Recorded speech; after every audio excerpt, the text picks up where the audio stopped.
Magandang araw po sa inyong lahat, Luzon, Visayas, Mindanao, pati na rin po sa mga kababayan nating OFW dyan. Welcome po sa panibagong reaction video dito sa Makapili TV. Ngayon po, itong pag-uusapan po natin, sila Pangulong Duterte na as of today is undecided pa po sa kanilang posibleng takbuang posisyon dito sa gobyerno. Pero may mga naging balita before na sinabi nga ni VP Sara na posible nga daw po na tatlong Duterte daw po ang tumakbo bilang senador. Pero sa ngayon medyo nag-aanday pa po tayo ng kanilang magiging final decision kung matutuloy po yung tatlong Duterte sa Senado. Pero dito po sa balita na to, meron po siya nakuwang balita na siguro ikatutuwa na po ng mga Duterte supporter na malaki na yung posibilidad na may tumakbo po bilang senador sa mga Duterte. Yan po yung pag-uusapan natin ngayon. Kaya kung hindi pa kayo nakasubscribe sa Makapili TV, baka pwede naman pong pakipindot po muna yung subscribe button. At the same time, palike na rin po ng video. Wala naman pong bayad dyan. Kaya pindot na. So ito, panoorin po natin tong balitang to. Ikaw, 4 na araw ng paghahain ng Certificate of Candidacy, siyam na COC pa lang ang natatanggap ng COMELEC Davao City. At kanina nga ay naghain ng kanyang COC, ito nga isa sa mga kritiko ng pamilya Duterte, si Councilor Nilo Abiliera Jr. Naghain siya bilang re-electionist ng Davao City sa partido ng Administrasyong Marcos, ito nga Partido Federal ng Pilipinas. So sa ngayon ay hindi pa naghahain ng kanilang COC ang mga matunog na maglalaban ngayon dito sa lungsod, ang pamilya Duterte at pamilya Nograles. Pero may natanggap tayong impormasyon galing sa partido ng hugpong ng taong lungsod, ito nga ang partido ng mga Duterte, na bukas sila maghahain ng kanilang mga Certificate of Candidacy. Pero malinaw na ba, Brill, base doon sa impormasyon na nakuha nyo, kung ano yung mga posisyon na tatakbuhan ng bawat Duterte? Alam nyo, matunog lang sa ngayon pero hindi pa kumpirmado kung sino-sino ang mga maghahain ng COC sa different position dito sa lungsod, particular ang pagka-alkalde. Kasi nga, babalik umano pagka-alkalde dito sa lungsod si former President Rodrigo Duterte at ang kanyang anak naman na si incumbent Mayor Sebastian Duterte ay tatakbo bilang senador. So yan yung mga usap-usapan ngayon dito sa Davao City, pero wala pang kumpirmasyon. Malalaman natin yan na lahat ng yan ang mga sabi-sabi dito ngayong October 8 sa huling araw ng... So yun, magandang balita na po yan kasi nabanggit naman ni Senator Bato de la Rosa, ni Senator Bongo, tsaka ni Senator Robin Padilla, na yung kondisyon para tumakbo si Baste bilang senador ay kung tatakbong mayor si Pangulong Duterte. Kasi hindi nila pwedeng bitawan yung Davao ng ganun-ganun lang. Siyempre, matagal nilang iningatan yan, matagal nilang pinaganda yung Davao. Ayaw naman nilang masayang yun kasi siyempre, once na iba na yung humawak dyan, panibagong ano na naman yan, panibagong pamamalakad, panibagong, alam mo yun, malaking posibilidad na baguhin yung sistema. Siyempre, kahit naman sino, kumbaga, lalo na kung hindi mo kapartido, malaki yung posibilidad na talagang babaguhin yung sistema kahit na maganda naman. Dahil siyempre gusto nila magkaroon din sila ng sarili nilang legacy.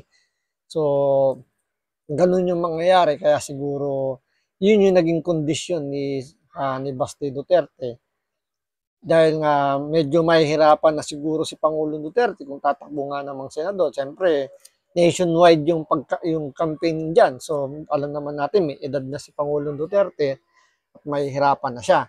So, yun nga, kung tatakbo si Pangulong Duterte bilang mayor ng Davao, so matutuloy na si Baste na tumakbo bilang senador. So, malaki na rin yung posibilidad na tumakbo rin po si Pulong Duterte dahil as of today, hindi pa rin po nagpapile si Paulo Pulong Duterte bilang congressman.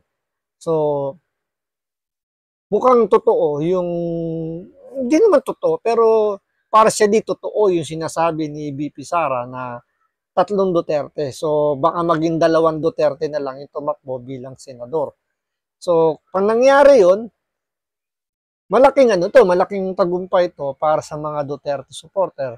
Dahil, kumbaga, malaki na naman yung posibilidad na maibalik uli sa kayusan yung Pilipinas tulad nung ginawa ni Pangulong Duterte nung siya ay umupo bilang presidente. Na siyempre alam naman natin na malaki talaga yung naging pagbabago ng Pilipinas after ng Duterte administration. So nandyan yung nagbabalik na po yung kriminalidad, bumabalik na naman po yung mga durugista, yung mga drug lord. So, bumabalik na naman po yung mga kapalpakan po ng gobyerno natin tulad na lang sa airport, di ba? Nakita naman natin na samot-sari ng mga kahihiyan na naman yung natatanggap ng mga airport natin. So, bumabalik na naman tayo sa magulot, sabihin natin, pangit na sistema. So, kung ngayon ay babalik po or sabihin natin makakapwesto yung mga Duterte sa gobyerno, lalo na po sa pagiging senador, malaking malaking hakbang na to para sa 2028. Mas lalaki na yung tsansa na magtuloy-tuloy yung mga Duterte. So, siyempre, once na nandyan na yung 2 Duterte sa Senado, malaki na yung posibilidad na si BP Sara ay tumakbong bilang presidente.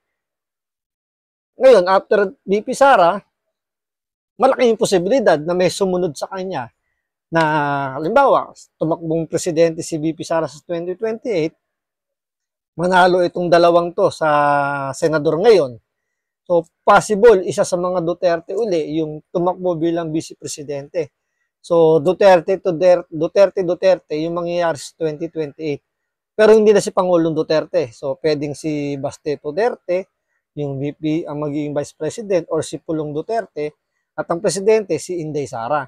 So, malaking malaking panalo na to para sa mga Duterte supporter. At the same time, malaking threat na naman to sa mga kalaban sa politika ng mga Duterte, siyempre, lalo na sa administrasyon, na kumbaga, kahit 12 yung kanilang slate sa pagiging senador, pwedeng talunin ng ilang senador lang na papasok sa partido ni Pangulong Duterte. So, alam naman natin, nandyan si Bongo, si Bato de la Rosa. So, kung madadagdag pa itong 2, si Pulong tsaka si Baste, malamang mabitbit din nila si Robin Hood, si Philip Salvador. Di ba? Kung tumakbo pa si Marcoleta bilang senador, tsaka si, bali-balita lang naman to, si Atty. Topacio, yung abogado po nila Alex Guo, tsaka basta yung isang sikat na abogado, matalino rin to si Atty. Topacio. So, Ferdinand Topacio yun. So, halimbawa lang naman, ganun ang mangyari. So, sa palagay natin, medyo gaganda na uli. Kasi mas maraming bago na yung papalit sa gobyerno natin. Kasi doon po tayo sa kung gusto natin ng pagbabago, bumoto tayo ng bago. So, sana lang magtuloy-tuloy po yung magandang development po na nangyayari na sana po matuloy nga po sa pagtakbo bilang senador. Itong mga Duterte na to at si Pangulong Duterte, parang di na masyadong mahirapan, bumalik po muna bilang mayor po ng Davao para kahit papano yung ginagawang investigasyon na panggigipit ng mga kongresista sa mga Duterte medyo mabawasan. Kasi ngayon, dahil nga wala sa pwesto, ang nakaupo lang medyo matibay-tibay si BP Sara na hindi nila kaya, ang pinupuruan nila ngayon is si Pangulong Duterte. So, para magkaroon po ng proteksyon po si Pangulong Duterte, ilagay po natin yung mga Duterte sa pagiging senador para po may ayos po nila uli ang ating gobyerno. So maraming salamat po sa panonood. Ingat po kayo lagi. God bless.